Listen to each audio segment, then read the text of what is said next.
This video is sponsored by COM2US. What's going on, everybody? It's Childish. We're back at it again, coming at you with a brand new RPG called Skylanders Ring of Heroes. Before we jump into the video, I want to take a quick second to give a huge shout out to COM2US for sponsoring this video.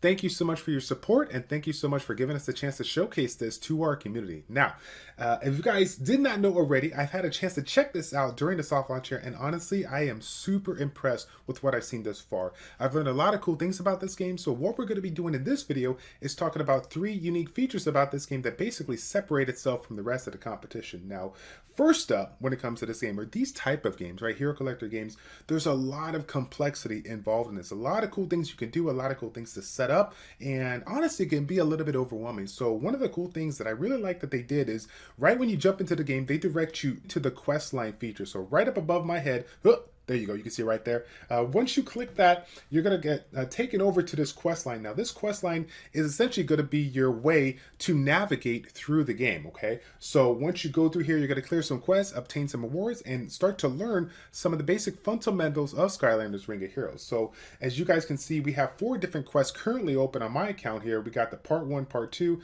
and then we got the Veteran 1, Veteran 2. And as you can see, even though there's quite a handful of quests and rewards that you can obtain, they kind of give you a summary in each separate part here, so you can kind of get an idea of what you can obtain. And I already know you guys see it up above here. You see those gems right there. You know that when it comes to quest lines and getting started in the game, there's going to be a lot of good rewards that you can obtain, especially if you're like me that likes to summon, okay? So keep that in mind if you are starting to run low on resources, or if you're kind of lost in the game, make sure that you jump back over to the quest line so you can find out exactly what you need to do, okay? So the next thing that I want to go ahead and hit up is going to be the combat system. By far, the combat system in this game is super unique. And now what I'm going to do, I'm going to showcase a picture of the match that we're getting ready to start so you guys can get an idea of the basic layout, and we're going to talk about essentially what everything is. Now, the first thing we're going to take a look at is our 3 Skylanders, their skills, and the mana regeneration bar located on the bottom of your screen. From left to right, we got Flirt Kong, Thunderbolt, and Whirlwind.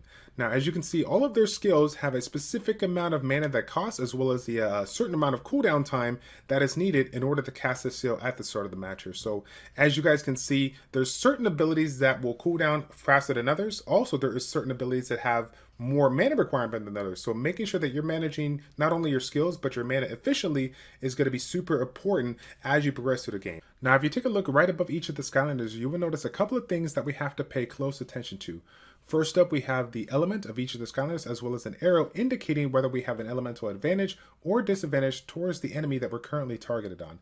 In addition to that, we have the health bar, which is going to be the thicker green bar on the top, and then we have the endurance bar, which is going to be the yellow bar right beneath it. Now, each of the Skylanders have a specific amount of endurance, and once that endurance is depleted, they basically get knocked down and are unable to use their abilities for a limited amount of time. So paying attention to not only the health bar, but of course the endurance bar is going to be very important as you push into the later stages of the adventure mode. Now, if you look on the right side of your screen, you have a Portal Master as well as an extra ability that will be available to you in 30 seconds. This is your villain. This is something that you will collect over your adventures here, and there's a ton of different villains out there that have specific abilities that are very, very unique. Some of them are going to be offensive, some of them are going to be defensive, so pay close attention to the villains that you collect throughout the game, because some of them may be able to assist you in more ways than not. Now, the next thing we want to take a look at is the turn order queue located on the bottom left of your screen. As you click specific abilities, you'll be able to queue them up, and depending on where they're at in the line of the queue is essentially when they're going to be casted. Now, you as a player can only queue up 3 skills at any given time, but between you and the enemy can have 4 skills total in the queue. So this is something that you want to pay close attention to as you are managing your skills and the amount of mana that you have available to cast those skills. So I'm going to cast a couple of more here so we can go ahead and take them out. And I think that's going to be enough to get the job done. Now, this next one here, I'm going to go ahead and use my mana a little bit more aggressively. We'll go ahead and focus the unit on the left. And since we have quite a bit of mana, I'm going to cast some of my bigger hitting skills so I can get that mana down. Now, once I take one of these opponents out, you're going to notice that we're going to be able to get a little bit of mana. As you can see right there, we went from 4 all the way up to 8 in a relatively quick amount of time here. So again, this is going to give us a chance to cast some of those bigger abilities and take out the rest of our opponents really, really quick.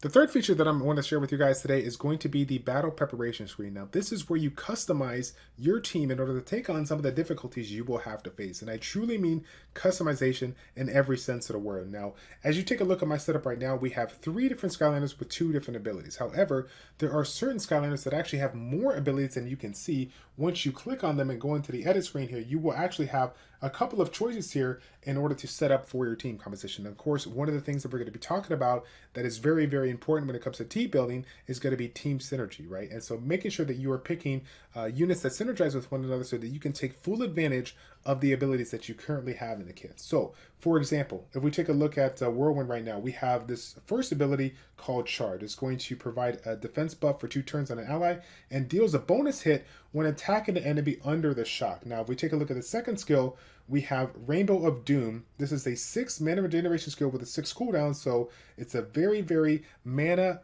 draining ability, but also, as you can see, it provides the electric shock debuff that we're looking for 2 turns in order for us to get that additional damage from that first ability here. So really, really unique. You can see the combo just from Whirlwind alone, but it doesn't stop right there, okay?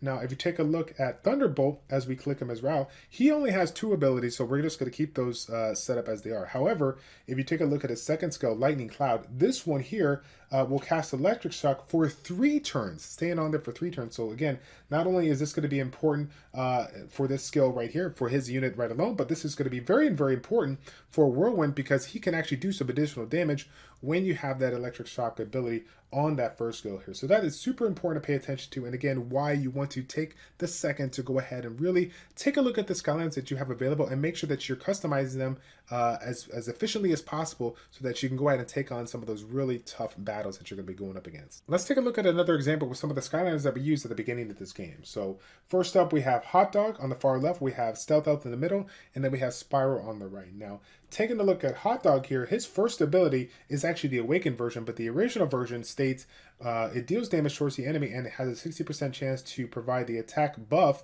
for 1 turn to your ally with the highest amount of attack power. Now, obviously now it's Awakened, so I have the buff to go with everybody, but initially speaking, when I first got started, this provided the attack buff to Stealth Elf because Stealth Elf was an attack-based monster, and he was the one that constantly got this ability because he had the highest attack power out of all of my units here.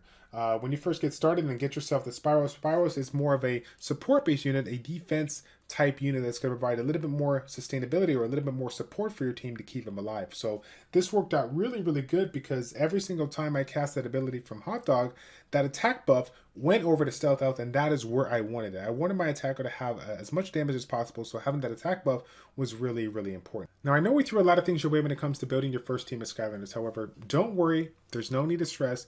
When you first get started in the game, it's going to be relatively easy. Now, when I hit my first roadblock, some of the key things that I paid close attention to that we discussed in this video is going to be team synergy, mana efficiency, and then of course taking the elemental advantage when I can. Now stay tuned, as our next video we're going to be talking about the 4 different ways that we can improve our Skylanders in order to assist you in clearing some of the harder content in the game. Thank you guys so much for your support, and once again, thank you for COM2US for sponsoring this video. It's your boy Childish of ChildishPlays checking out. Take care, and we will see you all in the next video for Skylanders Ring of Heroes.